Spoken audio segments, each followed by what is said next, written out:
Hi, everyone. My name is Mackenna. Thank you for coming today. This is a really exciting panel because all of these people are really cool, and this is a chance for you to ask some really awesome questions. So I'm going to start by just giving them some time to introduce themselves so you know who they are and can start formulating your questions. Okay, I have a mic here. Am I on? Yes.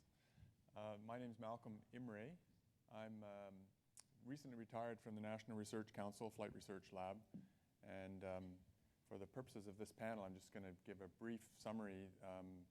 When I was growing up, I really wanted to be a pilot in the Air Force. And so after spending my teenage years in the cadets, I went for my first pilot's medical and found out that my eyes weren't good enough to be a pilot in the Air Force. So the plans changed a bit. Got an engineering degree at University of Alberta and a commercial pilot license, flight instructor rating. And I wanted to do something where I could do both of those on the civil side, having decided not to join the Air Force. Then in order to try and work in the aerospace industry, I decided to pursue a master's degree here in Ottawa at Carleton University. And that worked out very well. I went to work for a well-known small company here in Ottawa called Gas Tops for a couple of years. But I wasn't really being exposed to the flight operations side of things, so I went back as a full-time pilot for a few years, flying medevacs and bush flying and that sort of thing. And after that, came back to Ottawa and looked around for a position where I could, as I say, combine flying and engineering, and ended up working for a geophysics company, Sander Geophysics Limited, and again, a well-known company for those in that business, based here in Ottawa, and worked there for 16 years. So that first half of my career was in small, family-owned, private sector organizations, and then I made a big switch by joining the government as an airworthiness engineer with the Air Force downtown. Basically, to try and take advantage of the opportunities that one gets in a larger government organization, and eventually joined the National Research Council in a similar role. Having been at Sander Geophysics, I learned about aircraft certification, modifications, that sort of thing. The air company operates a big fleet of small airplanes and helicopters to do geophysical surveying. So that's how I got into certification of aircraft mods, and that basically constituted the rest of my career, both primarily at NRC in the Flight Research Lab, where I also got the opportunity to do a little bit of flying. So that's my career in a nutshell. Awesome. Thank you. Go ahead. Yeah. Good morning, everyone. Lorena Mackenzie here, and I am head of strategic communications and marketing for a little company called General Dynamics. I started my career in a very traditional mediums, newspapers, advertising agencies, and really wanted something that was a little bit more dynamic. So back in the late 90s, I worked for a few small companies who are really looking at positioning IPO. So I spent a lot of time on Bay Street and doing some more strategic comms on that side of things. And not that intelligent fiber optic multiplexers weren't super exciting for intelligent transportation systems. I really wanted to get back to my roots. My dad was in the military. He retired a Master Corporal medic in Petawawa. So when an opportunity came up to join General Dynamics, it just felt right. So there I have had a really interesting career. My campaigns have brought me to 5 continents and have touched all 7, so including some satellites we had installed down in Antarctica. Never got to travel to them, but I got to peer review all the documentation. So, yeah, so from heading to GPS coordinates in the middle of Romania to being able to experience the aurora at RIMPAC, it's been a pretty rewarding career. Thank you. Hi, so I'm Phil Ferguson. I'm the Vice President of CASI right now, and So my career started very similar to Malcolm's. I grew up wanting to be an astronaut, and until I was in my 20s, and the Canadian Space Agency told me I'm colorblind and I can't be an astronaut. So I decided Plan B. I was going to find ways to put other people and other things in space. So I got an aerospace engineering degree from University of Toronto. I went to MIT and got my master's and PhD in aerospace engineering there, and then came back to Canada and worked in the Canadian space industry on a couple of satellites, MOST and NEOSat. I then moved to Winnipeg, and I worked on the RadarSat Constellation mission, and then took a brief foray into the drone industry. I spent a few years at Precision Hawk as a vice president of hardware development, and then decided that I missed research, so I became a professor at the University of Manitoba. And that's where I am now. And my research looks into the intersection between satellites and drones, and how satellites and drones can work together for space exploration. And that's what I do now. Good morning, everyone. My name is Alicia Krolak. I started my career, much like Malcolm, actually in the Air Cadet program.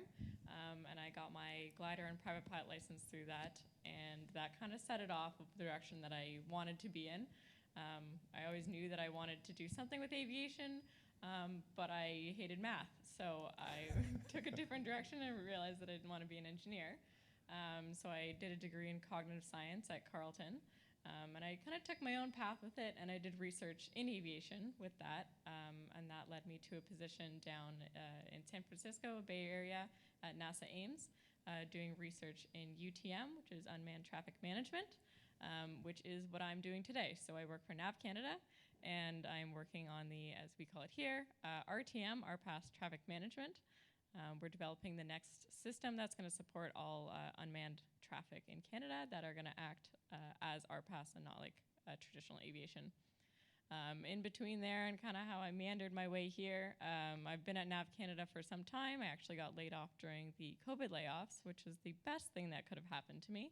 I went back to school and did web development, actually through a program at Carleton. I worked for a private tech company for 2 years, and then meandered my way back to CanadaAlicia. So that's what I'm doing today. And my drone passion came from also the Air Cadet program. We started a training program for drones with the Air Cadets, and then realized that there's a business opportunity there. So I started my own company called Swift Drone Academy, and myself and my business partner run that. Hi, good morning. My name's Bryan Carrothers. I work with the National Research Council here at the Flight Research Laboratory in Ottawa as a research test pilot. I've been with the NRC now for about 9 years, flying research projects on 3 different helicopter types and our Convair 580 aircraft. You might notice a little bit of a trend here. I also started my career in aviation in the Air Cadets. I got my glider and pilot license, and then from there it seemed a natural progression to go to the Air Force. I went to the Royal Military College, picked up an engineering degree on the way to my pilot training. When I completed pilot training, I got posted to Canadian Forces Base Edmonton, where I flew tactical helicopters, flying the Twin Huey helicopter and the Griffin helicopter. I did that for about 9 years at a couple different bases before the opportunity came up to be a test pilot. So I jumped at that and went to Mojave, California, where I went to the National Test Pilot School, graduating in 2004 as a rotary wing test pilot. The punishment you get in the Air Force for becoming a test pilot is you go to move to Cold Lake. The good news is now the Aerospace Engineering Test Establishment is moving here to Ottawa, or has moved to Ottawa, but I got to spend 5 years in Cold Lake doing some pretty interesting flight test work, finishing there as the officer in charge of the rotary wing evaluation section.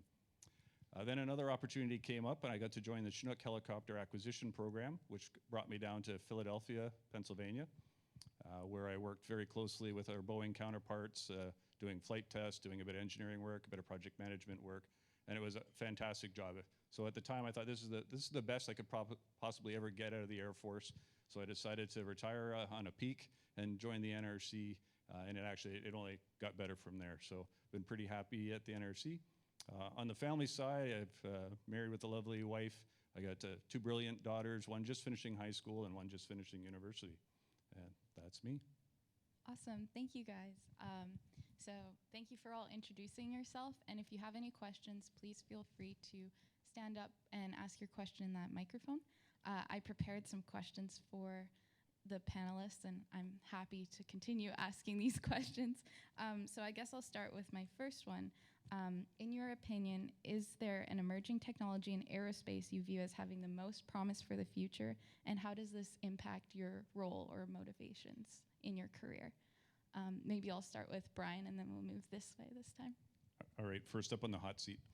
Well, I think the obvious one is automation right now, and understanding the role that automation is going to pose and the impact that's going to have on in myself directly in the pilot career field.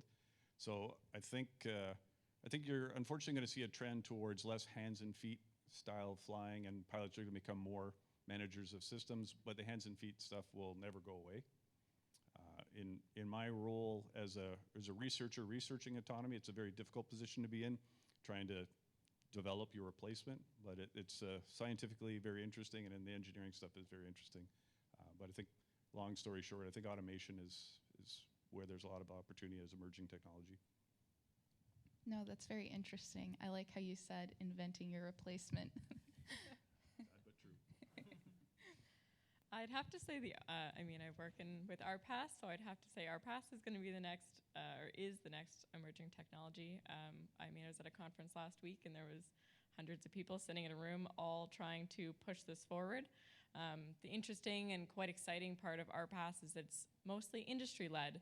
So industry's got the ideas and the world's their oyster, and they're taking every opportunity to find revenue-generating areas and trying to find different uses for drones.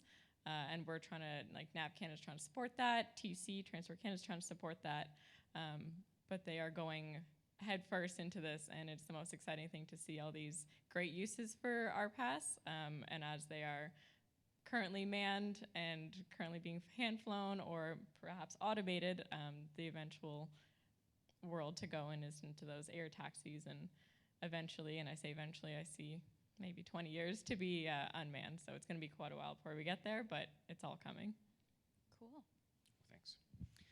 Yeah, so it's an interesting question. And actually, I think when I think about technology, I don't think of a specific technology that is going to change things. I think about the ways in which we're using technology is changing. And in particular, how technology interfaces with people. And I think this is what we just heard from the previous two panelists here, is that we're starting to really understand more today than we ever have about how individual people and how our diversity helps operate different kinds of technology. So when we think about operating drones, for instance, we think about the kinds of abilities or disabilities that people have, the differences between men and women, the differences between people from different cultures, and how we are designing technology to support that now. I think for many, many years, we as engineers just kind of developed technology almost in a vacuum and saying, wow, the technology sort of speaks for itself, but we forgot about the human aspect of it. So I think the human part of engineering is becoming more and more of an important factor, and we're developing technologies to support that. Well, my two colleagues just basically answered my question. So being in industry, boy, am I getting leverage with my MBA, because we are absolutely, we don't have the history, especially when it comes to RPAS. It's not like you can grab a business case, dust it off, repurpose it. And there are tremendous support programs out there. Organizations like I said, we had Champagne in our office, really, really trying to move the needle and push Canada to be world leading in the RPAS space. So yeah, very, very different business justifications, very different business case. The engineering is one thing, but moving it from that TRL level 2, 3, up to something that is in that higher TRL levels is really changing the dynamic in my career. And I would love to come back to some of these unconscious biases baked into the technology that we talked about. So yeah, it is really changing the dynamic from a culture point of view, from how we train our people to, how we bake in the artifacts and the technologies that we do. Yeah, those are all really great points, and I agree with them. My perspective, I guess, has been that, is this on? Yeah. Is that I'm seeing things like the emergence of RPAS, automation, which kind of go together. Big area that we've been involved with the last few years is the emergence of new propulsion systems for aerospace. But all of these things, I think, for me, show how we're kind of reaching across our silos of our areas of specialty and expertise to other sectors and cross-pollinating all the knowledge from those other sectors. And I've seen that in my own personal career. I mean, when I joined as an aeronautical engineer, I joined a geophysics company. I don't even know if I could spell geophysics. I didn't know anything about it. But I found it fascinating as I learned about geophysics techniques and so on. I realized, oh, there's a lot of stuff here that I can learn to apply in other parts of aerospace that I wasn't aware of before. So I think we saw a little bit of that in yesterday's hydrogen panel, where we can reach across other sectors, learn from them, and hopefully they can learn from us. So that's what I see is kind of a cross-pollination across technology areas. Thank you. And I really like, Phil, how you brought up diversity. And I wanted to ask maybe to all the panelists, but maybe you could start, what strategies or I guess challenges exist in increasing diversity and increasing the amount of representation in the space sector? Yeah, so I think it's a great question. One of the roles that I have at the University of Manitoba is I'm the co-chair of the Equity, Diversity, and Inclusion Task Force and committee appointed by the Dean of Engineering. I think the first thing that I'll say is allyship. One of the things that I've learned being a privileged white heterosexual male is that I need to take responsibility and I need to not put that responsibility of improving EDI onto the populations that have been oppressed. So it's so easy for me to assemble a committee of people to say, how are we going to fix the problem of not enough women in engineering, and then I assemble a panel of women to tell me how to fix that problem. I've come to learn that that's not very helpful. The helpful part is really in taking on allyship, and by allyship I mean somebody like myself speaking up for the needs for an improvement in equity, diversity, and inclusion. But I think that the second part of this, and it's really important, is that we so often say EDI as one word. We say, oh, we're going to improve EDI as if it's one thing. But really, there are three separate things. And it's dealing with equity on its own, and it's dealing with diversity on its own, and then dealing with inclusion. When I started my research group at the University of Manitoba, I was really proud of myself because I thought I had solved the problem of EDI in that I hired a bunch of women and I hired a bunch of people from all over the place, all over the world, and I had this great, fantastic, diverse team, and then none of them got along. And they fought constantly, and I realized that while I was really, really great at the diversity part of it, I was terrible at the equity and inclusion part of it. Because just simply hiring a team that is diverse doesn't solve the problem. You need to find ways to make sure that those voices are heard and that people have the appropriate platforms to speak. And those platforms may not necessarily even be what we would consider to be equality, right? So there's this fallacy that if we have 50% women and 50% men, that we've solved that problem. But what's to say that that's the right number, that it might require 80% women in order to get that voice heard properly? So I think making sure that we focus on the things that are important, which is making sure that voices are heard, making sure that we have appropriate allies in place, and really making sure that we're making a conscious effort to change this for the better.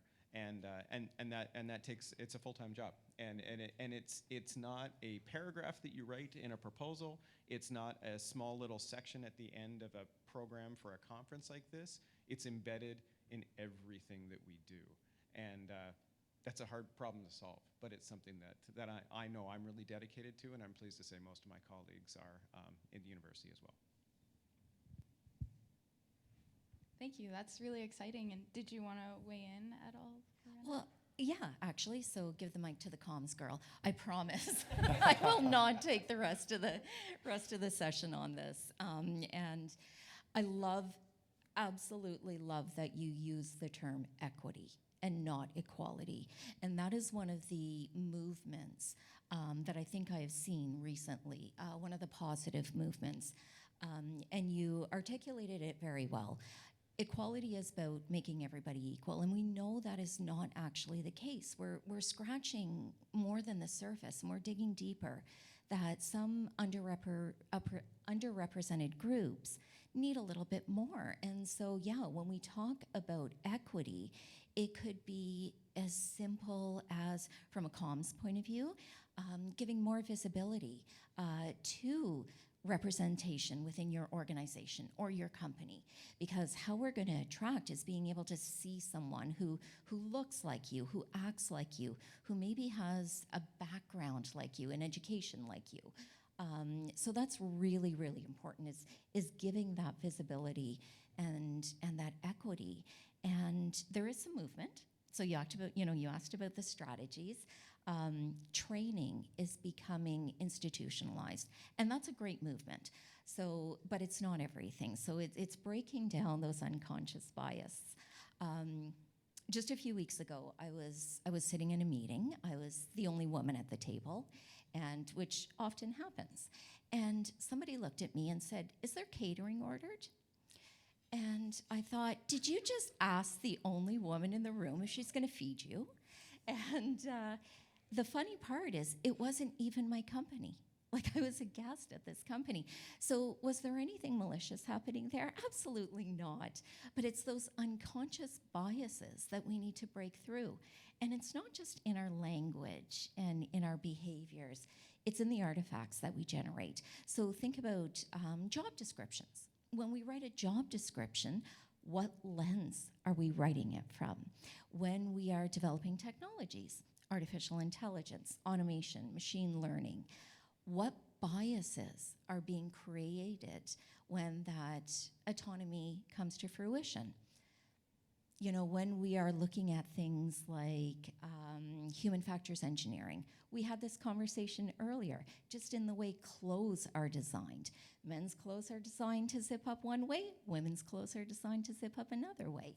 So it's, which, I mean, I can still manage to get my pants on in the morning, but if I'm in a situation and, I'm in, the back of an aircraft because I'm doing a story, I want to make sure that the clothes are designed that if I need to readily change, it can happen on a dime.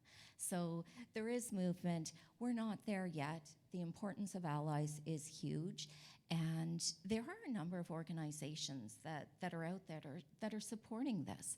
So I think about Elevate Aviation. I think about women in aviation. I think about women in defense and security.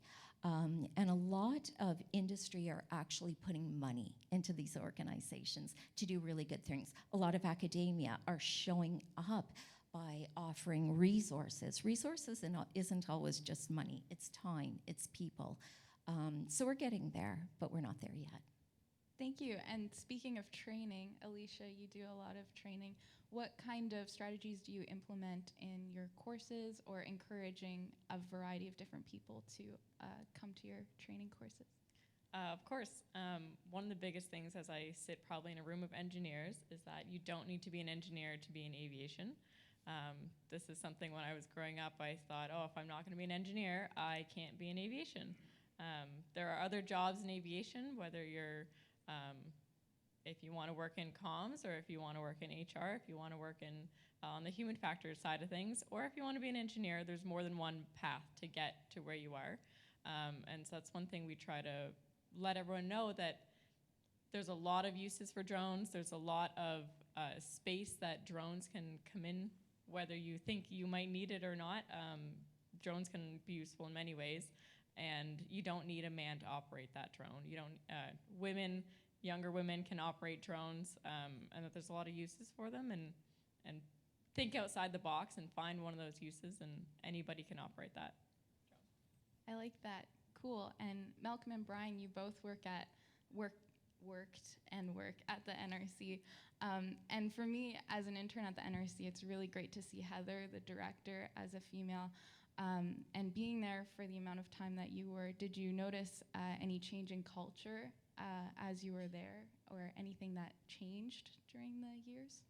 I'd have to say, in my experience at the NRC, I found, and this is a white guy's perspective, so I can't speak on behalf of my colleagues, but in my perception was that we had a very inclusive environment, but I may be completely off the mark there. I'm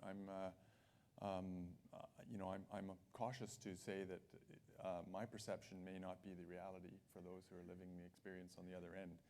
So one of the things I was going to say about this entire topic was that, related to many other things in my career, I spent the first sort of half of my career, 20 years, in small private sector organizations, and the second half in large, basically government organizations.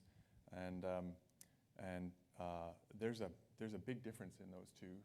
I think the large government organization may also apply to large private sector companies, which I don't have any experience with. And in those kind of organizations, there's a lot more sort of formal structure and attempts to try and put in place rigorous training programs, those kinds of things, which are all well-intentioned, but sometimes are so far removed from the sort of on-the-ground reality of day-to-day life that maybe they're not quite as effective as they could be or should be. With the small companies I worked for, I saw both sides of this, some pretty awful behavior, particularly early in my career, and some really great behavior later on with one of the companies I worked with for a number of years was fantastic in this regard. Without making any overt sort of effort to do so, they just saw it as the way to live and work. So I don't have more to add than that, except my own personal observations. And like I said, my observations of the environment at NRC, my perception is that we have had, while I was still there, a very good record on this. But I don't think the numbers bear that out, to be honest. Bryan, what do you think? Well, I agree with your observations, Malcolm, but we come from a very similar demographic, right? So I echo your opinion that's my perception. When I joined the NRC, it had the most diversity of any organization I'd ever been part of. And I thought that was fantastic, and I think it's one of our strengths. Again, my perception, right? So it might be different from reality. But in my biography intro thing, I mentioned that I have two daughters, and it was deliberate because I knew Mackenna was going to give us some tough questions on this topic. So as the father of two daughters who are in science and are fascinating with science, I reflect back on what I saw in my career, and I'm like, like I'm glad they're going through it now and not 20 or 30 years ago. And our dinner table conversations are so different than I could have imagined because they are so much better informed about the issues, and they are informing me through that. My wife and I learn new things every night at the dinner table from these discussions. And to the girls, this is normal. And for us, it's like paradigm changing. And it's sad, but it's sad in the right direction. Like that the changes come in the right direction from my demographics point of view. Lorena, you made a comment about, I forget the exact words you used about entrenched training or something about that. And we do have, in government, we have lots of good established training programs, but I feel like they could be a little bit less impersonal, a little bit more personal, so there's a bit more interaction to help understand the equal versus equality kind of points. I don't know if that... No, that was great. I mean, as a young person in the industry, it's really encouraging to see us having these conversations. And it's cool you guys are thinking of different programs and recognizing it's a challenge. This is a challenge, I guess, in all different institutions or companies. So speaking of challenges, I wanted to ask if there's a challenge you faced in your career and how you've solved it, whether it's through mentorship or being more informed. I'll start on this end and come down. I think one of the biggest challenges I had coming from small companies and then finding myself in a government organization where hierarchy was much longer. I mean, in the small companies, we used to walk into the boss's office and say, I think we should do this and here's why, and walk out with a decision. And it doesn't work that way in government for sure. But there's pros and cons, right? So in my personal situation, I was confronted with or offered the opportunity to take on an acting director role at the lab, which I didn't really feel prepared for, to be honest. I felt I was inadequately prepared to take on that role. But a lot of people encouraged me, including the Director General. And so I went into that role and I gave it my best shot. And I found it extremely difficult, and very stressful. And turns out I was right. I don't think I was really well prepared for it, although people told me I did a good job and they all encouraged me to apply for the ongoing continuing position, but I declined to do that. And I don't know, I think I was seeing myself, perhaps going to be embodying the whole Peter Principle thing. I was going to rise to the level of my incompetence and crash and burn. That's what it felt like to me. So what does that mean? It means I don't think I really was, I don't recall being offered or having the opportunity to sort of go through a leadership preparation phase that would have had me ready to take on that role. And so that was something that really affected me, not in a bad way, because what I did was I reverted back to a more technical role in the organization, which I loved, and for which I felt I was well compensated, and I had a wonderful time working on great projects. But that was I would say that was my biggest challenge, was moving up to a stage where I really felt uncomfortable, stressed, and I had to make the decision that, yeah, this was not for me. So kind of learning your limits in a way? Yeah, I think so. That's right. Yeah, learning the limits and not being talked out of respecting those limits, I guess. Another person with a different personality and character may have said, you know what, I'm just gonna work through this and bring myself up to speed. I felt then, and I still feel now, that if I had tried to do that, I might have affected my relationship with my spouse and my kids and all that kind of stuff, and so I backed off on it. That was my biggest challenge. Interesting. I like that. Trusting in yourself is definitely important.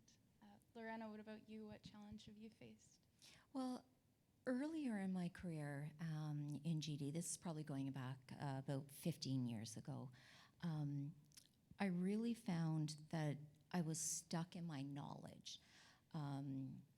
And I mean, now, after years of growth, I openly admit every day I don't know anything. But when you're younger, you know everything. And so admitting what I didn't know. And in my case, that was really our products. And my challenge was I couldn't get any further with marketing or communicating the products that really I couldn't tell the difference between a Sonobuoy acoustic processor or an airborne acoustic processor, and it was impacting my work. And going back to that, you keep trying to do the same thing over and over again and nothing changes. So I have no idea what got into me, but I did. I did go knock on that VP of Engineering's door, and I was trembling. I was trembling like a leaf, and I thought, what am I doing? And I thought, well, yeah, that was a good stint. I've been here 7 years. That was fun. But the thing is, he walked out, and I said, look, I'm stuck. I don't know what to do. I don't know what I'm doing. I know my craft. More education is not going to solve this. And he's like, you're right. You need a rotation. So while it wasn't a move up, it was a lateral move. It was a move from the, promotions department into the engineering department, which was really scary. As the only non-engineer in an engineering department, he threw me right in R&D. But it was a great learning experience, and that probably catapulted my career on a logarithmic scale. So at the time, admitting what you don't know and keeping doing the same things over and over again, it's just not going to change it. Sounds kind of obvious, but when you're in that moment, it just takes a shift in your thinking and a simple step forward. So. Yeah. So being on that team, did you experience any imposter syndrome at all? Oh, highly and entirely. I couldn't even speak up in a meeting. So I actually had coaching for public speaking. This is uncomfortable. But yeah, I mean, it's really great to push yourself out of that comfort zone. And at the end of the day, I mean, some days, no matter what your title is, no matter if you've got an MBA, PhD, you are lucky to get out of the house if you've been able to tie your shoes, because our best looks different every day, right? And it all depends on what is going on, because our lives are intersected. There's personal lives, there's professional lives, there's volunteer lives, right? So be kind to yourself, and yeah, everybody has challenges. Wow, those coaching sessions definitely did a lot, because you're a great speaker. Phil, what about you? Yeah, well, what I was planning on talking about is exactly what you just brought up, which is imposter syndrome. I think that if you've spoken to any professor ever, they've had bouts of imposter syndrome. And as I started as a professor 6 years ago, and I feel it right now. You know, it's the kind of thing that never actually goes away, that you legitimately feel like somebody is going to realize that you're not who you say you are, right? And someone's always going, wait a minute, oh, we're all wrong. That Phil guy, he shouldn't even be answering questions on a stage today, right? And you live in that fear. It happens as a grad student. I felt it as a grad student, thinking there's no way. Even when I got my PhD, I was convinced that they were going to take it away from me, because they're going to discover that I wasn't actually that smart. And then you become a professor, and you think that the dean's going to discover that you're not who you said you were, or that you finally get tenure, and they're going to be like, you know what, we made a mistake. You're not actually a tenured professor anymore. But I think that it's a challenge that never, ever, ever goes away. I had a pretty rough moment just personally about 3 weeks ago, where it's just it seems like some days you're having a great day, and then the next day you get a journal paper rejected, and you're sent to the bottom of that valley again. And so I think what I've learned over the last 20, 25 years in my career, both in industry and in academia, it's learning to live with that imposter syndrome, because it's always there. And I think if you find ways to turn it into something positive, like it's forcing you to think, it's forcing you to put yourself in the context of other people, and it's forcing you to try to continually improve, then that can be a positive thing. When it becomes a negative thing is when it, like you say, it makes it so you don't even want to leave the house in the morning, right? And even just getting your shoes on that day is a chore. Yeah, I mean, I wish I had a solution to imposter syndrome. My solution is my family, my support network that I have, that I'm not afraid to cry in front of. I'm not afraid to be vulnerable and say, I can't do this today, because today I'm just feeling like it's just shut down. And so I guess that's what I've learned. And it's a challenge that I haven't really fully overcome, but I don't think many people ever fully overcome that. I think recognizing that is really important. Interesting. I agree. Thank you. I have two parts to this answer, because I think they're both equally important to say. The first being women in aviation and women in drones, and a young woman at that, and I know that. Somebody last week at a conference said, take your seat at the table, and I hear that so much. Something that I find, much like you, people assume that I'm the admin assistant in the group. People assume that I'm not the SME, and trying to deal with that challenge of either educating the person who's maybe questioning your credentials, that I have earned my right to be here as much as anyone else sitting at this table, much like we're sitting here, that we've all earned our place to be sitting on this stage, and there's a reason that we're here today. So I encourage all the women in the room to take your seat at the table, and to the men in the room, don't question the women, and assume that they've earned their spot at that table, much like you have as you're sitting there with them. And the second part being, everyone knows that aviation was hit hard during COVID. I was part of the 700 layoffs that CanadaAlicia had at the time, and I've hired everyone back and more. But that experience was so important to my career. It made me not afraid to jump companies, to jump around and to chase opportunities and chase the different space that there might be, and not afraid to leave a job. most people in the government stay there for their entire career, and there's so much more to your career than the company you're at right now. It might be a wonderful company, you might have a great place to be, but don't be afraid to jump into the next opportunity or chase something that might be a little bit uncomfortable, but there's amazing opportunities that will come from that next opportunity as well. Thank you. Yeah, it's definitely very inspiring to see young entrepreneurs like yourself. So thank you. Wow, so many phrases that are resonating with me here. The imposter syndrome, yeah. Challenges, changing jobs. I was in the military for 25 years, which sounds like a long time at one job, but I had 7 different jobs in that time, which kept it fresh, which kept it different. And it kind of began with one of my bosses, when I was looking for a bit of a change, as you mentioned, one of my bosses, I approached them and said, hey, this is what I want to do. I want to be a test pilot. And when they finished laughing at me, they told me there's not a chance on earth I was ever going to do it. And the little Bryan in the back of my brain says, challenge accepted, right? So then I focused on that, and I started actually, instead of just talking about being a test pilot, I did the research on what was required to do it, how were the paths to get there, and I made it happen. It took a long while, and it wasn't an easy path, but it happened.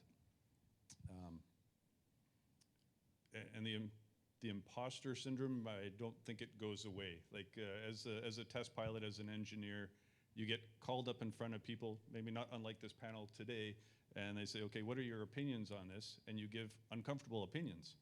And people question you, and they question where you got those values from, how you came to those conclusions, and it's challenging. But you just, one day at a time, and just trust your instincts and trust your knowledge and work with it. And that little voice, that little Bryan that was like, keep going for it. How did you make sure that that little voice didn't go away? Because a lot of people put aside their childhood dreams. How did you keep that childhood passion alive? Good question. I like to think I break my life up into little milestones rather than a long shot goal. So at the time it was, you'll never get accepted to be a test pilot. Well, being accepted is just the first step, right? So I said, okay, I figure out what's the first step, then work towards that goal. And it takes a lot of determination, a lot of energy, and then whoo, mini milestone, I applied. And then the next milestone is getting accepted. Okay, put my energy into that. And again, it's the little victories, and the little victories eventually become big victories. And there's little defeats along the way, but you just work through them.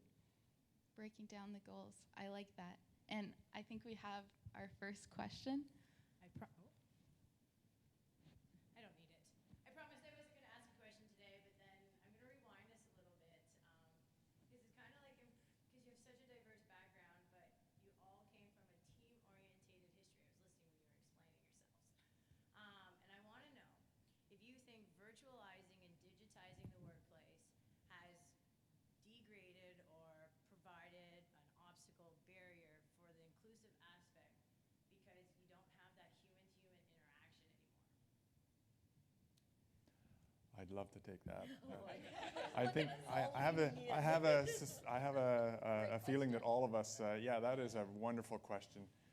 Personally, I find the digital interaction very unsatisfactory and is not going to, it doesn't address some of these issues we've been talking about on the stage here. I couldn't wait to get back into the workspace with my colleagues as the pandemic was winding down, so to speak.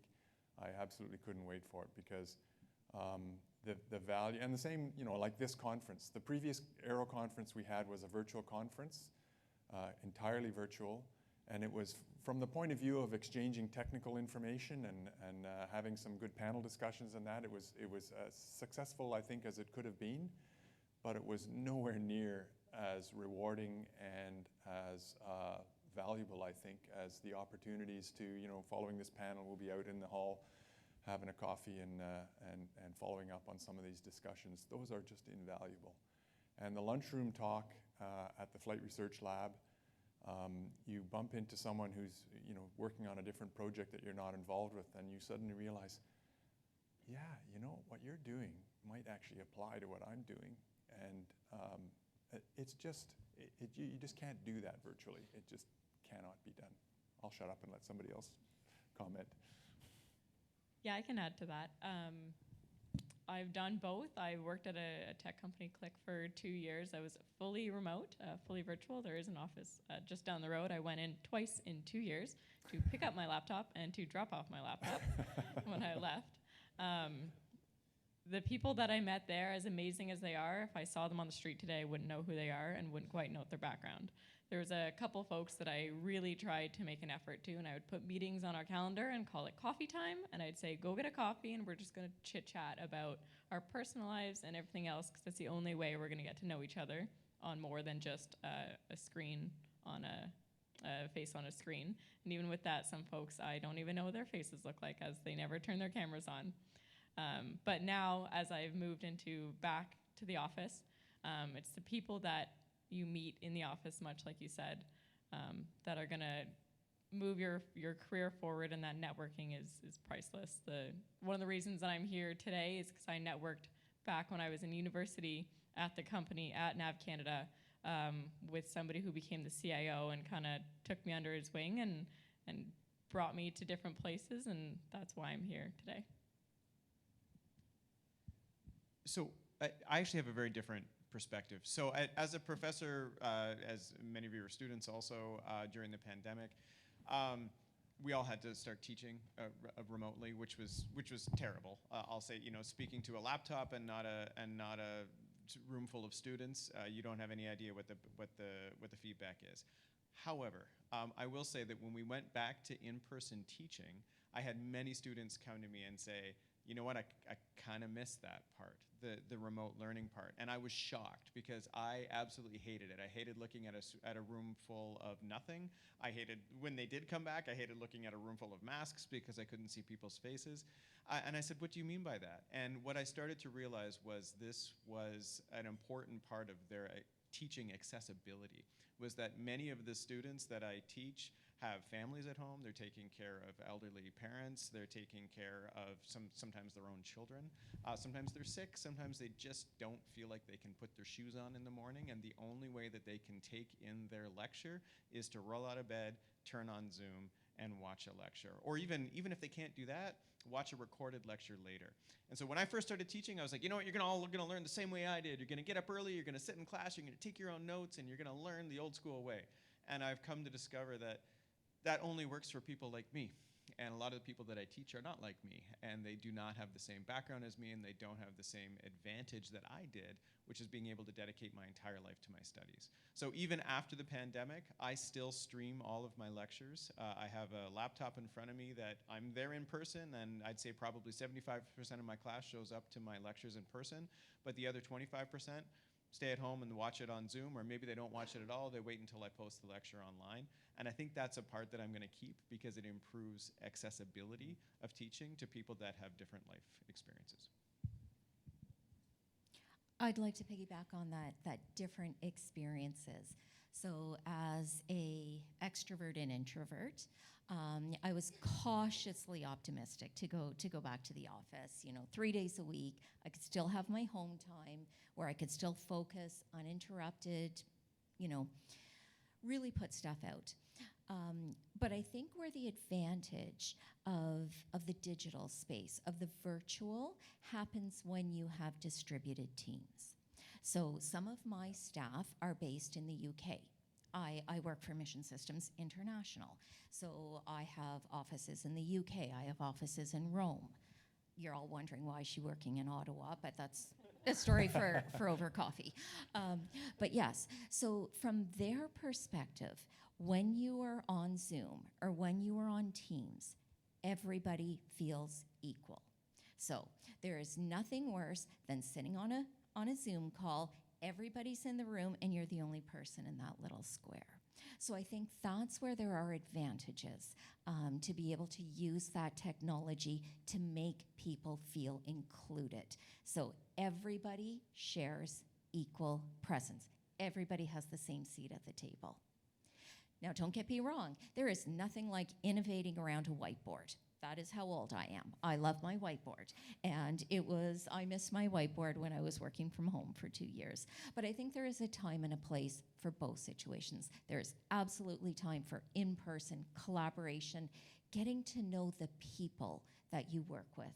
But there's making sure that those people have equal voices, and we have to think differently about how we include them. Good point. Interesting. And I know, like, at the NRC, we have hybrid work, so a lot of people are raising a family at the same time. So I wanted to ask Bryan if you also do hybrid work, or your opinion on that. So I would kind of echo everybody's comments, which is interesting because they're slightly different. I hated working from home during the pandemic. I hated it. Our lunch times at the NRC are fantastic. The interaction at the coffee room, smart people just throwing ideas around. You can't get that at Zoom at all. That being said, my girls loved it. They loved working at home. They're two super introverts. I don't think I'm an extrovert because I absolutely despise being up here in front of people talking right now. But my daughters hate it more. So on this spectrum of extroverts, they're totally on the introvert section, and they loved the equality, the inclusiveness of being able to just dial in and do what they want. But what I'm trying to tell them is they're missing the other aspect of it. So I think the hybrid is a good balance. It's difficult for a pilot to work remotely, although it is the future that a lot of you guys are probably working towards. So I'm kind of on the fence there. Definitely some things my daughters are missing out on by never having worked in an office. And not all of them are good, but they're life lessons anyways. No, that's true. During COVID, I know a lot of people on sports teams weren't able to play sports, and that was why they were at university, so that was unfortunate. But I think do we have another question?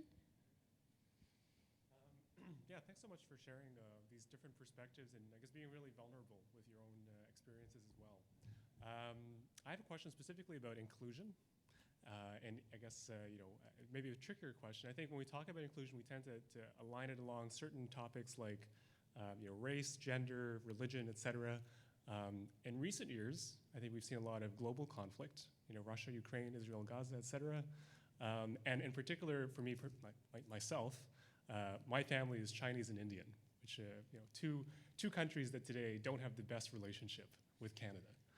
And so I'm kind of wondering, how do you approach inclusion when you're crossing political boundaries, things that seem, I guess, much bigger than the human connection that we are trying to establish in a workplace environment, especially when there are also differing levels of lived experience? Thank you. You want to take that? I have some thoughts on it. A lot of the colleagues I've had both at NRC and at Sander Geophysics, small, medium-sized enterprise, have a huge variety of backgrounds, come from all over the world, and fall into various of those categories that Jeremy just described. And in all cases, I think it all came down to the respect one shows to one's colleagues and expects in return. And if you touch on sensitive subjects, you have to be able to sort of just remember the respect aspect.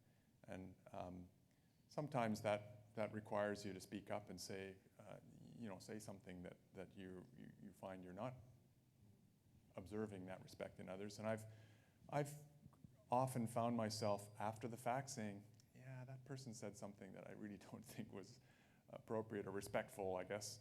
Appropriate is not really the right word. People can say things inappropriate and still be respectful about it.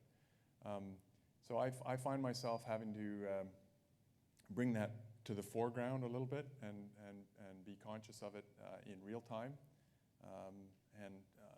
I think somehow we have to make sure that that's what we communicate to everybody around us. And if we manage to do that, we'll be okay. I don't think I could have said that better.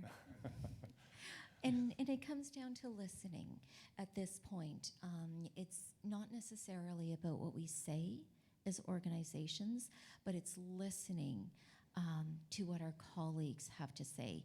It could be as simple as with the employee resource groups or in the employee colleague groups, talking about what trigger words are and sharing those and not being afraid to be able to listen, to hear what is triggering in some instances. It's arming our colleagues with the words to use in response to that, because we all know when something doesn't feel right. We listen to our instinct, but we don't always have the words on how to stand up, either how to stand up for yourself or then to stand up for others. So again, it's really not so much going back to, yes, it's nice that training is institutionalized, but it's what we do with that training. It's how we react as humans, and it's how we empower our colleagues, again, to stand up for themselves, to stand up for each other, and giving them the tools and techniques to be able to actually do that. You know, at the university, we have a very multicultural student body. We have students from all over the world, including countries that are at war with one another right now, and those students are sharing lab space together. I'm reminded of a conversation I had yesterday with Dr. David Zing and a few other professors. We were talking about evaluating students, and we were joking that some professors are much harder on their students than others. And in one case, they said, well, you know what? We make a strong point as a professor to say, this work that you did is terrible, but you are not a terrible person, right? So this paper that you wrote is absolutely garbage, but you are actually quite a smart person, and so I know we can write a better paper. And so I like to sort of take that example and apply that to my students as well. So I think it's separating the person from the situation that is happening in their country. So while I may not agree with the political situation that's going on in one of my students' home countries, I can agree that they, as a person, are not representative of what's going on in their own country. And I think making a conscious effort to separate that is really important. And these are the conversations that we have in my lab, to say that just because this person is, say, from Israel and somebody else is from Palestine does not mean that those two people are going to be enemies. It just means that we are all people, and that we're so much more than the country that we are from, and separating that out. And in much the same way that we can separate the person from the paper that they just wrote. And I guess you kind of work in space as well, so space collaboration, it's a team effort, right? Well, it is. And, I mean, it's a great point. It's a team effort in space, and it's a team effort that's obviously being strained right now as we share space assets, even share living quarters with different countries that are not really getting along right now. I think the International Space Station is a great example of how we can continue to work together in the face of some pretty difficult to get over challenges. Thank you. Did you have anything to add? Well, I'll definitely agree with what everyone said so far. Kind of separating out the person from the experience or what's going on in the world right now. Definitely just asking, how are you as a person? How are you doing? As everything's going on, it's sometimes easy to lump people into one category and just sit down with your coworkers and colleagues and ask them how they're doing and how they are feeling, whether they want to talk about the situation or not, or ask them for how's their family doing if their family is still in some of these places. So just checking in on everyone as individuals, kind of on that point. Right, having the conversation, I like that. And Bryan, do you have anything to add? Not really a lot of value, but just a bit from my background. I grew up going to high school in a failed social experiment where they, to save money, the school board put all the people who didn't speak English in the same school to pool all their resources, which they thought would be a fantastic idea, but it was a failure it was an excellent exercise in diversity. It was a terrible failure in inclusion and equality. Just because you had so many people who had just come from nations that are at war with each other, and fist fights would break out just by hearing someone's accent. And just so that kind of shaped me early on and made me very sensitive to that. And if you were to ask me what my coping strategies are that I got from that, I don't know. But I managed to negotiate a very interesting high school with a lot of conflict that was due to all these issues. So. No, I think that's a great point. I think it shows how segregation can be a negative impact on everything, industries, communities. But we have some further questions, so please. Good morning, everyone. I was just kind of curious your thoughts on mastering your trade versus diversifying kind of what you do throughout your entire career and your fulfillment within it, and how it's kind of affected you as it's gone along. Yeah, that's a great question. In my case, I've been fairly broad. I've never specialized in anything in particular, so know a little bit about a lot of things, as opposed to knowing a lot about very few things. And I think those are the two extremes. In my case, I found it very rewarding. I mentioned earlier on, like learning about earth sciences as a consequence of just working for the company I went to work for. Although I was, my job there was my aeronautical engineering and piloting role. But one thing I would say is that there's a lot of,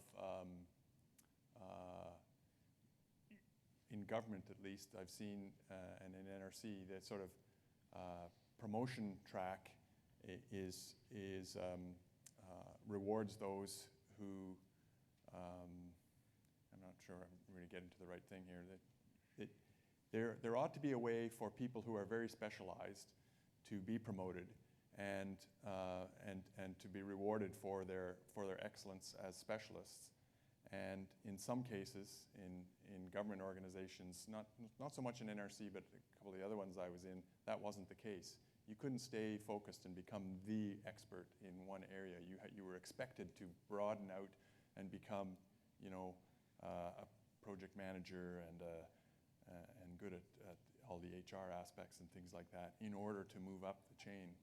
And I think that's a mistake. I think there should be organizational constructs that allow people to rise to the top of their profession, either as specialists or as generalists. And so I would like to see that emerge. And I've seen some examples of it elsewhere. I haven't seen that many examples of it, although as I said, in NRC, I think we do have somewhat a better way of handling that than some other government agencies do. I can add to that. Kind of more directly to your question, the employable skill there, it's twofold. There's definitely both aspects of it. So myself, I'm a business analyst, and you could take the business analyst in me and put it in any job in any career, and I can be a business analyst anywhere. But where I am most employable is in the aviation sector in drones. So I took a couple years ago, decided that drones was going to be the area that I was going to specialize in. So I took that opportunity, but I kept the business analyst side because I knew that was what was going to get me a job eventually. And that's what did get me a job, is saying that I have a business analyst background, but I also know a lot about drones. Please hire me. So doing both of those, and then within drones, it's a huge space, and keeping it a huge space. So I've realized the importance of being able to listen to industry, listen to research, and hear all aspects within drones. So you can pick an area, but make sure the doors are open within that area, and then have, if you're trying to get a job, trying to get into something, or perhaps change jobs, have a core business skill or trade that you can lean back on, like data analyst, business analyst, research. Transferable skills. So this is such a good question. I wrestle with this quite a bit, and actually, when I decided to become an aerospace engineer, I undertook many different avenues of it. I convinced myself, and I think it's true, that it's really difficult to be an aerospace engineer and not know a little bit about a lot of things, especially if we're trying to put a satellite in space. We need to know electronics and software and structures and human factors and everything in between. Even civil engineering becomes part of part of aerospace engineering. Just if you don't believe that, then just ask SpaceX what happened when they tried to launch their Starship last time and they blew up the concrete underneath the launch pad. Which, by the way, fingers crossed, they're going to launch again on Friday morning. Yeah. So keep your eyes on the sky for that one. But you made me think of a conversation I have most often with my graduate students. So at the University of Manitoba, there is no aerospace program. It's sort of tucked under mechanical engineering. And so many of my graduate students are mechanical engineers. And when I ask them to put together a satellite that involves them having to do some avionics, they literally come to me and say, I'm a mechanical engineer, don't talk to me about electrons. And I say, well, now hang on a minute. You may think you're a mechanical engineer, but you're in an aerospace lab, so you're an aerospace engineer as far as I'm concerned. And we need to know something about everything in order to put these systems together. And I think that's really important. The flip side of that, however, is that as a professor, I'm constantly being told I need to focus more. And that my CV reads like, I don't know, not a CV. It's just like a whole bunch of stuff that I've done. I've done radiation research, I've done structure research, and sort of everything in between. I've even trained astronauts on stuff before. And that becomes a problem when I try to go and get a grant, when the grant providers can't quite figure out what my specialty is, because I've published papers on 8 million different things, but not one solid theme other than the theme of accessibility of space and aerospace technologies. So I know that I'm not alone in that area, that a lot of early career professors are wrestling with that, trying to stay general and trying to be able to take your skill and apply it in lots of different ways and yet still show that you're a specialist in some area. I'm convinced, though, that remaining free to sort of walk around and dabble in lots of different areas is an asset, and I think it's a strong point for many professors. But the world of academics is still trying to put everybody in a tiny little silo, and that's a challenge. If I could jump along that thought, despite the appearance of test pilot is a very focused occupation, I view myself as a jack of all trades, master of none. And that's what's got me through all my jobs, is I'll get pulled in and, hey, Brian, you know a little bit of this, come join this discussion. And I really feel like I know a little bit about a lot, but not a lot about anything. And that's helped me navigate my career by having a broad background that allows me to contribute maybe a little bit to each conversation, and then eventually that end up with a test pilot specialty, but it's the jack of all trades that's gotten me through it. Seeing something very similar in industry. So on the industry side, we have historically recognized that breadth of knowledge as opposed to that depth of knowledge. Now we are seeing that changing. So we are seeing more and more streams become available up to director level, where you are still an individual contributor with a specialized field. So we're seeing that in engineering, we're seeing that in contracts, we're seeing that in capture. So there are absolutely, it is starting to happen. People are starting to recognize it. They are not equal in industry, so we are still looking for that full-rounded person. You may not know everything, but you need to know enough to know what you don't know. You need to know enough to find out more. The example that I give with that, to all of my engineers, I'd say, well, what else should I be doing? Take an accounting course. So know how to read an annual report. And they look at me like I've kind of got two heads. I said, you don't need to know how to draft one, but if you are going to be that specialized and you are going to be our chief engineer for our RPAS systems, you better know what the company has in cash flow, what their equity is, how they get their money, if you're evaluating small, medium businesses, how long they've been in business, how their numbers are. If you want to take that TRL from a 3 all the way up to something that is in, pre-production, you have to know what you don't know, and you have to know who to go to for that. Thank you. Yeah, it looks like there's quite a diverse skill set required to kind of rise, even if you're specialized. But I'll give the floor to another question. First of all, thank you, everyone, for your insights and on your experience. And by the way, Dr. Ferguson, I love your beard. I had to say that. And my question is sort of like a two-part question.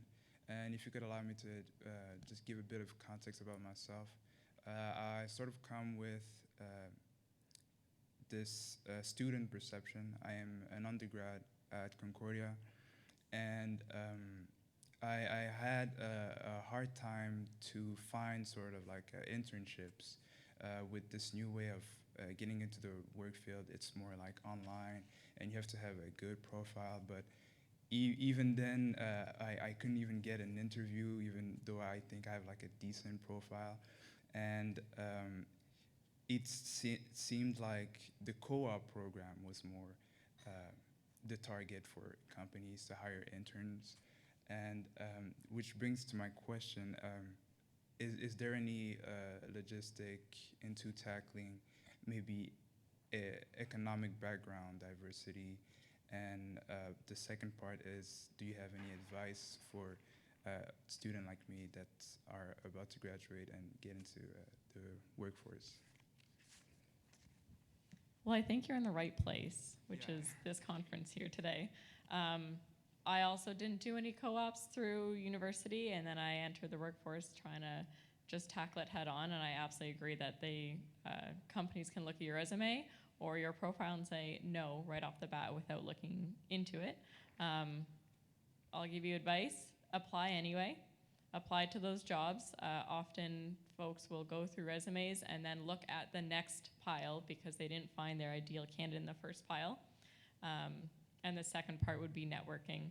So doing what you're doing here today, talk to people, go up and introduce yourself to different people. Everyone's got these little cards with the little business underneath, so find some folks in perhaps areas you might be interested in, just say hi.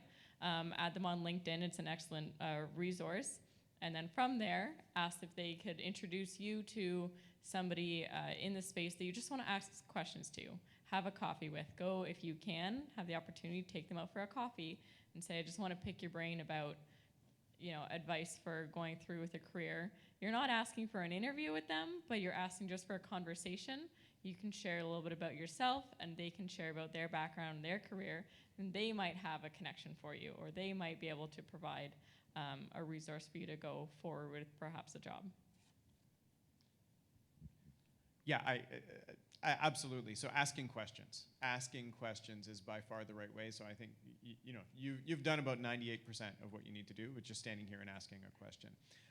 As a professor, I get probably 5 to 10 emails a day from students all around the world asking to be a researcher in my lab, and most of them are form letters where they've changed, and it's like, Dear Dr. Distinguished Professor Ferguson or something.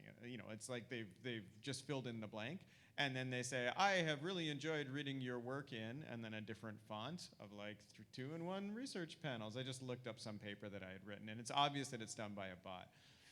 I don't even give those emails the time of day. The ones that I do give the time of day are the ones that say, hey, it's obviously a personal email where they have looked at the work that I've done and they're genuinely interested to start asking me questions about it. And in fact, a student like that, I don't even really care what their academic background is. I'm like, wow, you're interested in this work? Absolutely come and be a part of my lab. And it's not even a secret. And I've told as many people this, if you want to get my attention as a professor or as a hiring manager, I used to be an engineering manager at Magellan, show an interest, right? Ask questions, exactly what we just heard, and network, just what we had just talked about. It'll change everything for you, for sure. Yeah, my personal experience is a little bit like that in that when I was trying to find a place where I could work to combine the two halves of what I was interested in doing, which was flight operations, piloting, and engineering together. This is pre-internet days. I went to the Ottawa Public Library, got the business directory out, and started looking for companies that I thought might be in that business. And I found the geophysics company, and I went, wow, I don't know anything about geophysics, but they fly airplanes and they do interesting stuff with them. So I'm just going to cold call them.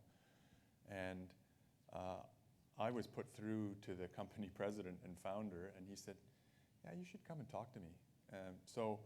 And that worked out wonderfully well for me. Now, fast forward in about 20 years, and during my time at NRC, I've seen that NRC primarily hires, through the co-op program, but they also have other programs that are available for new graduates to try and come into the organization, and even volunteer workers. Now, that's a tough one because basically it's an unpaid position here, but it has worked out for those who are able to do it. It's actually, it requires a personal contact with someone who's going to be interested in having you come and volunteer and help out. So I'm almost reluctant to mention it, but it has worked out for a few people I'm aware of who are now full-time continuing employees at NRC with very rewarding careers and a long career path ahead of them. But I agree with Phil and Alicia that there's nothing like establishing some kind of personal contact. And even if that person you're speaking to can't take any particular action, they might have someone else who can. So there's nothing that beats that. What we're really talking about is branding you with initiative.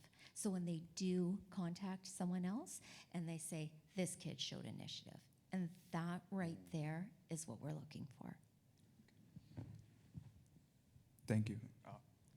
I was just going to say, I've only ever hired one person post-military, and it was very difficult because you have to picture yourself on the other side where you've got 50 resumes in front of you that all look very similar. So what is it that distinguishes you? It's having someone contact you and said, yeah, I've had this person on LinkedIn, they made an interesting post. It's just the littlest discriminator could be enough to say, okay, that separates you from the 50 students with no work experience, all have 89 averages that want the same job, right? So it's hard. So networking is definitely important, but we previously talked about imposter syndrome. So how could a student have the confidence, or do you have any recommendations for how to begin? Approaching someone is sometimes intimidating, so Absolutely. Is there a introduction type question you could recommend? There's absolutely nothing wrong with being humble, right? And I mean, just walking up and saying, hey, you know what, I know you don't know who I am, but I would like to meet you and ask questions. I mean, let's face it, there is nobody in the world that doesn't like to be asked a question about themselves, right? Everybody likes that, right? To say, hey, tell me about what you did yesterday. Even if you just ask somebody, what did you have for breakfast yesterday? Did you like it? Everybody loves talking about themselves, right? So walking up and asking a question about somebody is never, ever, ever going to be met with a challenge. And I think that if you go into that conversation knowing that that's the case, it will help. And this, trust me when I say this, is that this is coming from somebody who suffers from imposter syndrome, and I deal with this daily. And it's convincing yourself that this is not going to offend or upset anybody. This is actually going to make somebody happy. Thank you. I totally agree. Can say more. Even coming up here today, when Andrew sent me an email, I'm like, me? You want to talk to me? And then when it came through that they just want to ask you questions, I'm like, okay, you want to ask me questions about me? I can do that. Yeah. So just ask. I agree. Ask those questions. I think something I tell my girls is no one else knows that you're not confident unless they can tell that you're not confident. So fake it till you make it has been my mantra, and it's gotten me this far in life. One of the big things I've done a lot of teaching of other test pilots, and we learn to be comfortable being uncomfortable. Being uncomfortable is terrible. I'm uncomfortable right now, but you fake comfort, and it convinces other people that you're comfortable or that you're knowledgeable, and it just goes a long way. For sure. Yeah, the confidence issue is a very real one. In this kind of context, somebody already mentioned like just being here at this conference is a good start for just making some connections for students in aerospace, and joining the student group that organizes activities or areas of common interest and networking that way.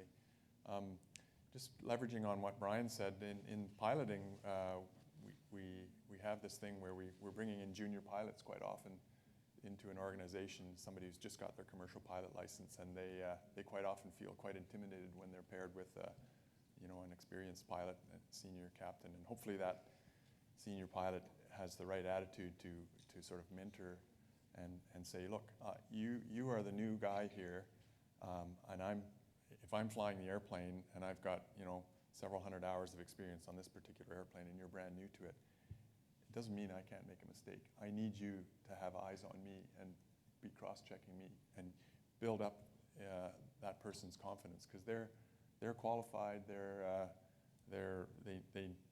They may not have the confidence, but they do have the knowledge, and so those of us on the other side need to make sure that we're acknowledging the other person's possible lack of confidence by helping them just get past it.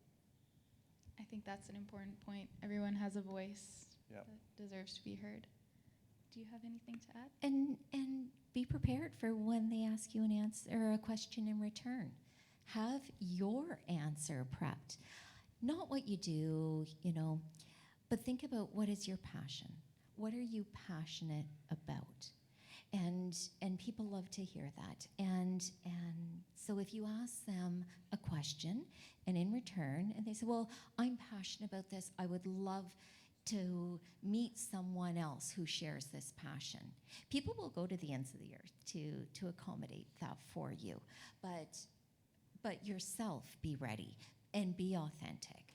Like you can't come across with something that is like no different than the form letter, right? Yeah. Like your answer has to be authentic. Like I'm really passionate about being an international arms dealer. That's what I am. And not a lot of people can say that.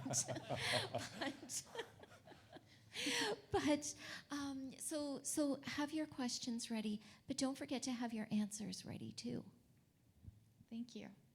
And yeah, I think we have time for one last question, so please go ahead. Thank you for your input thus far. So I would like to get an input from everybody on the panel. And my question is, what is work-life balance to you?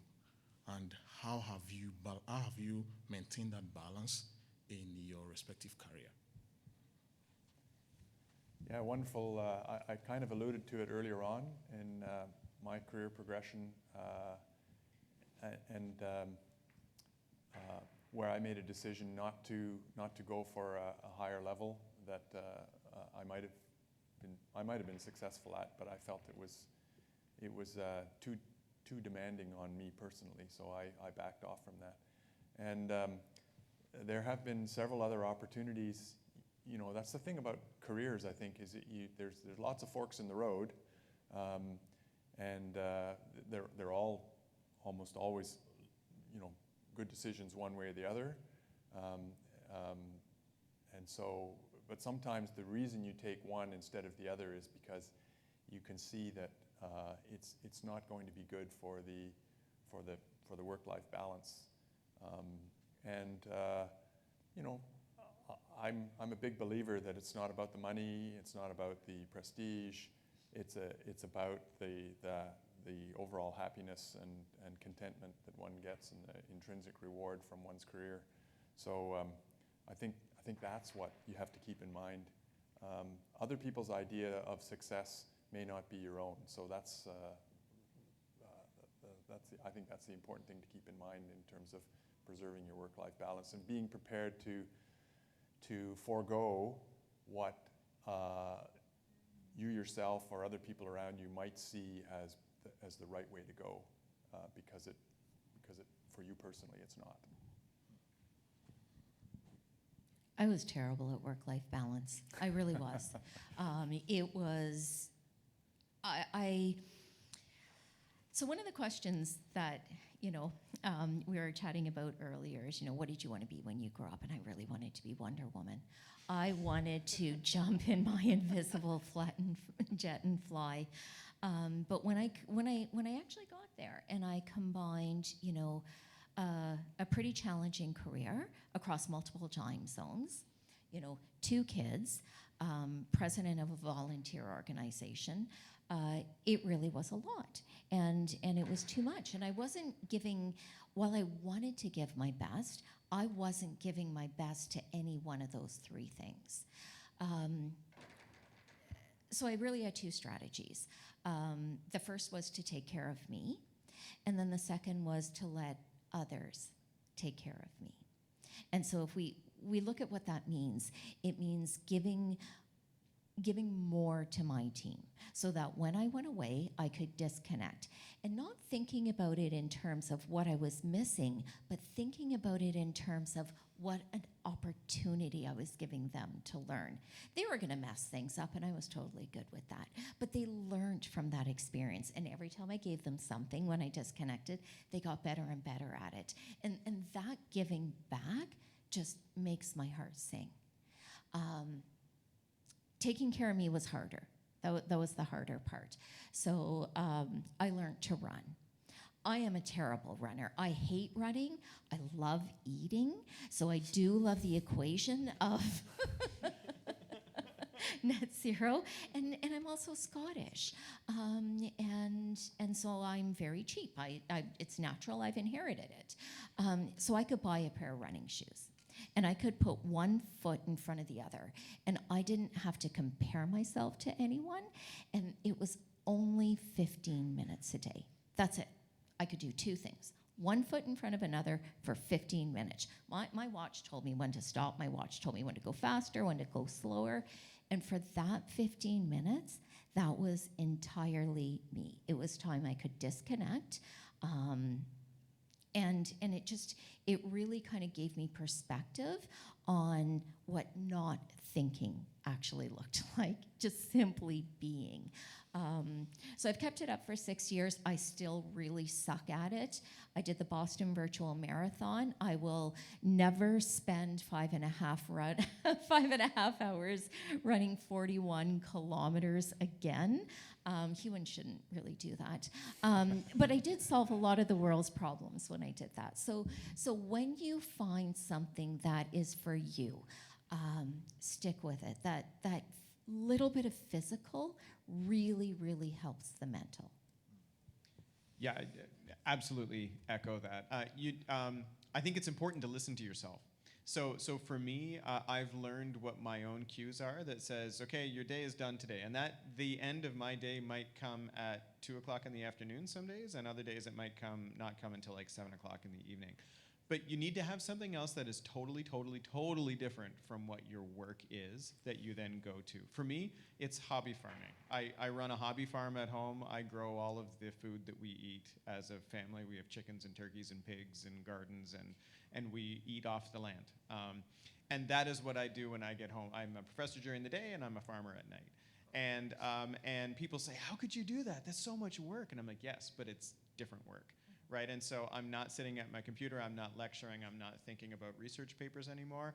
I'm making sure that I don't get bit by my pigs while I'm trying to feed them, right? And it's a totally different part of my brain, and I'm lifting pig food, and I'm moving turkeys, and I'm trying to get eggs from chickens, and I'm trying to figure out how to grow broccoli. And all of that is a lot of hard work, but it's physical, like you say, and it's totally different. And I think most importantly, I've learned to listen to myself. Absolutely truth statement here. Yesterday, it got to towards the end of the day, and I was trying to write proposals in the middle of the day, and I'm writing a proposal, I'm coming back, I'm talking to people, I'm working around. It got to a point, it got to 4 o'clock, and I'm like, you know what?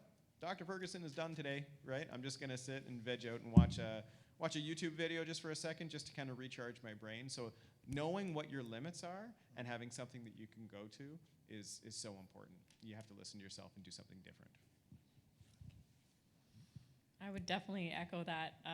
I curl competitively, and that's my time to get off the computer. And yesterday I had a 5:15 game, so at 4 o'clock I had to turn off my computer. I physically shut my computer so that it doesn't ping or come back on. Shut the computer and leave and go do something else. But then kind of on the flip side, saying yes to too much, then you put too much on your plate. And to the advice I'd give you is no is a full sentence. You can say no. Friends want to go out. Even this weekend, somebody asked me, I have a very busy week, and somebody asked me to go for lunch on Saturday, and I simply said no. As much as I want to do these things, and as much as I want to load my plate with social activities and other activities, it's just too much, and so learning when to just say no. As we were chatting before, I mentioned to the other panelists what I would say if someone asked me this question. So I posted to my wife last night. I said, "What do you think of my work-life balance?" And she laughed at me. She said, "You don't have one." Right? So, and I phrased it 10 years ago. I said, 10 years ago, it was my work-life balance, and I didn't have one. It was terrible. But I still have a family, I still have kids because I figured it out. And one of the things we figured out was to carve out that block of time. The work never goes away. There's always more work to do. You just have to draw fences around it. And so what I personally did is, I would come home from work at a reasonable time. I would spend time with my family till dinner. And then after dinner, I was like, okay, back to the grind. But I had that 2-3 hours of dinner with my family every night. And then I would go back to the work. So it's carving out the boundaries and respecting them. And that works with your family, it works with your team. So if you tell your team, I might email you at 4 o'clock on a Saturday, ignore me until Monday. That's me balancing my life. That doesn't mean you have to respond to my email just because I sent it to you a Saturday afternoon. So make the boundaries for your teammates, make the boundaries for yourself and your family, and then do your darndest to live with them. It's not easy. It's why it's a big topic of discussion, but yeah, you have to draw boundaries. I like that. My mom always said a family that eats together stays together, so very real. It has. Well, thank you guys. I wish I could continue asking questions, but I'll leave it for the coffee break. So please give a hand to our panelists.